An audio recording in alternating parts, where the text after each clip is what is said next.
Before we begin, we publish new content every day. So be sure to subscribe to our channel and ring the bell to get notified about our latest videos. I never thought I would be the kind of woman who discovers her husband's true nature through a hospital corridor conversation. But life has a way of surprising us when we least expect it. The sterile smell of disinfectant still clings to my clothes as I sit here now, 3 months later, in my small apartment above Isabella's flower shop. At 60, I thought I knew who I was, understood the shape of my life. I was wrong about everything. 20 years ago, when I married Arthur, I believed I was getting a second chance at love.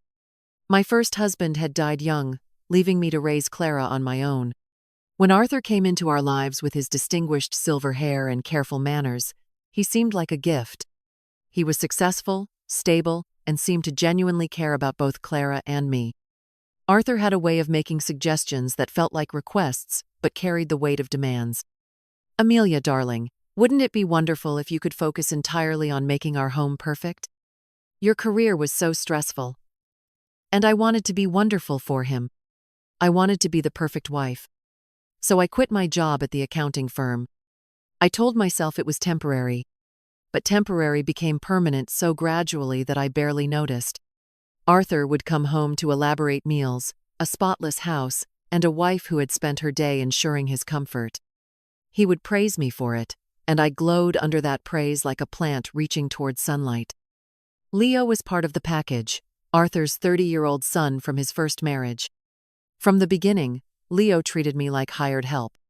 He would leave messes for me to clean, expect me to cook his favorite meals, and speak to me with casual dismissiveness. When I mentioned this to Arthur, he would wave it away. "He's just adjusting, sweetheart. Give him time." 20 years later, Leo was still adjusting. The pattern established itself so slowly I didn't recognize it. Arthur made financial decisions without consulting me, gradually took over managing all our accounts, telling me it was easier if he handled the complex stuff. When I wanted to return to work, he pointed out we didn't need the money. When I suggested vacations I wanted, somehow we always ended up booking his preferred destinations instead. I became smaller and smaller in my own life, but so gradually I didn't notice. I became the wife who anticipated his needs, who smoothed over social situations, who managed every domestic detail so he never had to think about any of it. And I told myself this was partnership, this was love. Clara saw it long before I did. My brilliant daughter would visit and watch the dance Arthur and I performed.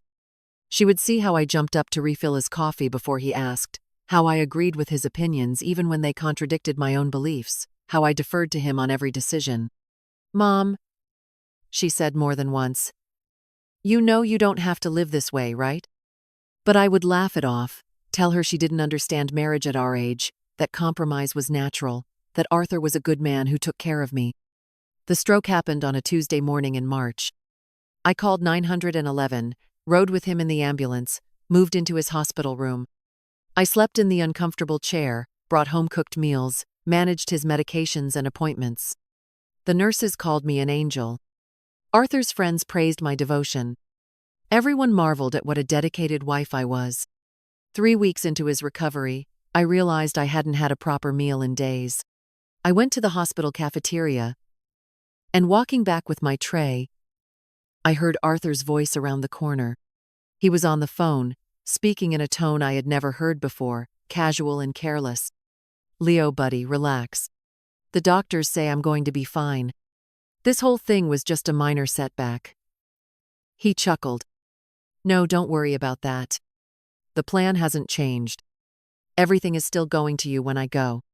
The house, the investments, everything. And honestly, this little episode has shown me just how valuable Amelia really is." My hands started shaking, but I couldn't move away. "She's been the best investment I ever made, son. Think about it. For 20 years, I've had a full-time housekeeper, cook, social secretary, and nurse, and I never had to pay her a salary. She's managed every detail of my life, and the beauty of it is, she thinks she's doing it out of love."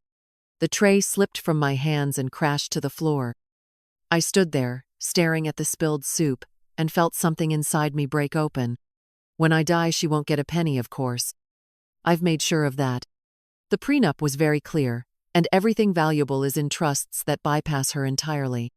She'll have given me the best years of her life, and she'll have nothing to show for it except the satisfaction of having been useful." I heard Leo's laughter through the phone, and Arthur continued.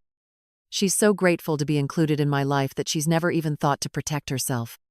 Never asked about my will, never questioned the financial arrangements. In a few more years, when she's too old to start over, she'll be completely dependent on whatever scraps I choose to give her." I managed to walk calmly back to Arthur's room. He looked up with his gentle, loving expression I had known for 20 years. "There you are, darling. I was wondering where you had gone. Are you feeling all right? You look pale." I looked at this man I had devoted my life to and felt nothing at all. No anger yet, no sadness, just a strange, hollow clarity. "I'm fine, Arthur. Just tired. You've been working too hard, sweetheart. Taking such good care of me. I don't know what I would do without you." He reached for my hand, and I let him take it. His skin felt cold and foreign against mine. That evening, I called Clara and told her everything. When I finished, she was quiet for a long moment. "Mom, I have been waiting for this phone call for 10 years. I have been watching you become smaller and smaller. Watching you give away pieces of yourself until I wasn't sure there was anything left." The next morning, I didn't bring Arthur his favorite breakfast. I didn't arrive early for his therapy. Instead, I sat and observed him like a stranger. He noticed immediately. "Amelia, you seem distant today. Is everything all right?" "I'm just thinking, Arthur, about what I want my life to look like going forward." Something flickered in his eyes. "What would make you happy?" "I think I'd like to go back to work. I think I'd like to have my own money again, my own professional identity." Arthur's expression shifted from indulgent to alert. "Amelia, sweetheart, you're 60 years old. Who's going to hire a 60-year-old woman who's been out of the workforce for 20 years? We don't need the money, and you have a beautiful life here. Maybe I need to know that I can take care of myself. But you don't have to take care of yourself. That's what I'm here for. That's what marriage means." I realized we had completely different definitions of marriage, of partnership, of love itself. That day, I left the hospital and drove to Isabella's flower shop. Isabella had been my friend since before my first marriage, the one person who had always treated me like the woman I used to be rather than the shadow I had become. She looked up when I walked in, took one look at my face, and immediately flipped her sign to closed. "What happened?"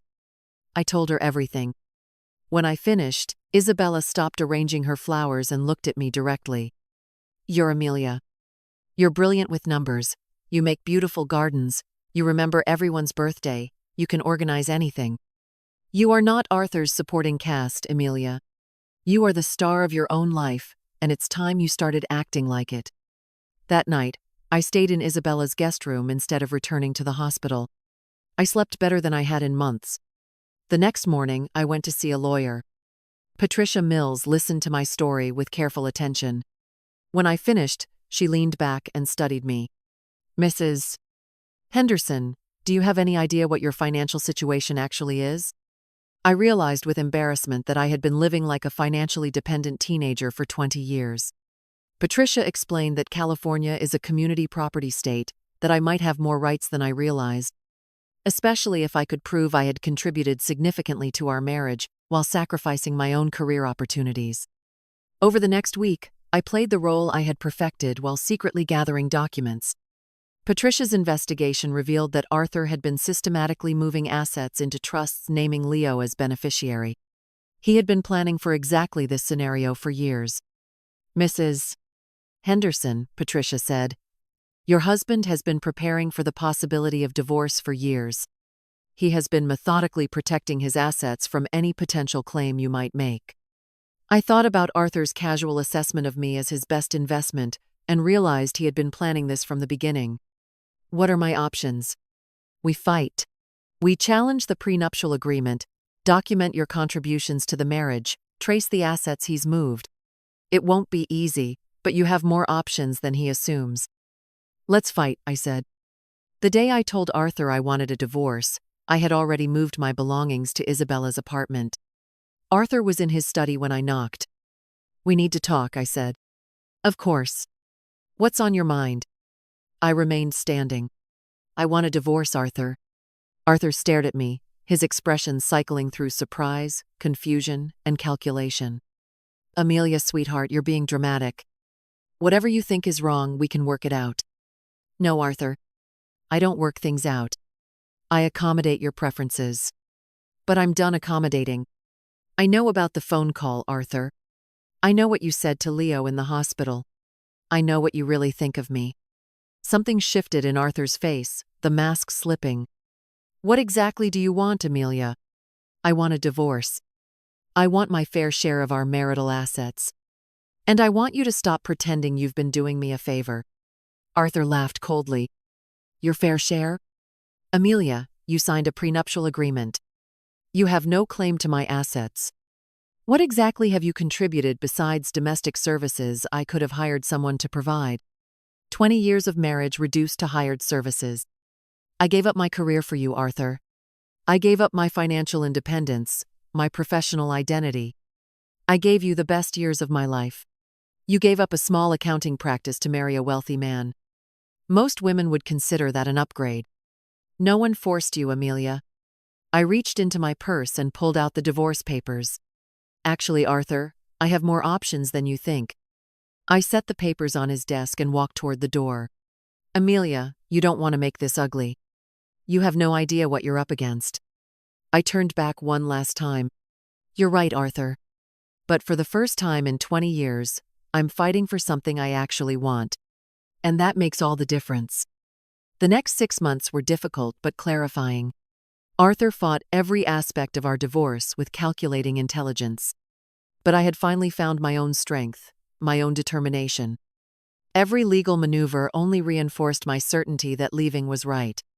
The case hinged on proving the prenuptial agreement was unconscionable and that my 20 years of unpaid labor entitled me to compensation. Patricia worked tirelessly, hiring experts to calculate the value of my services, tracing Arthur's financial moves, gathering evidence of his promises to take care of me. In the end, the court agreed that Arthur had engaged in economic manipulation and that I deserved significant compensation for my contributions. I didn't get everything, but I got enough. Enough to rebuild my life, enough to feel secure, enough to know I had value beyond my usefulness to someone else. Arthur's health declined rapidly during the proceedings. The stress, his lawyer said. Leo found himself caring for an increasingly difficult father with significantly reduced resources. I used my settlement to open a small consulting firm, helping other women navigate financial independence after divorce. Clara joined me as legal counsel. Isabella became my business partner, handling the administrative side while I focused on the numbers. 6 months after our divorce was final, I stood in the office of Second Dawn Financial Services, looking out at the small garden I had planted behind our building. The morning light caught the dew on the roses, and I realized this was the first garden I had ever planted entirely for myself. I thought about the woman I had been, so desperate to be worthy of love that I had forgotten to love herself. Then I thought about the woman I was becoming, who understood that true partnership requires 2 whole people, not one person serving another. My phone buzzed with a text from Clara. Proud of you, Mom. Dinner tonight to celebrate the Morrison case win? I smiled as I typed back, absolutely. But let's go somewhere I want to go this time. For the first time in 20 years, I was the star of my own life. And it felt like coming home to myself.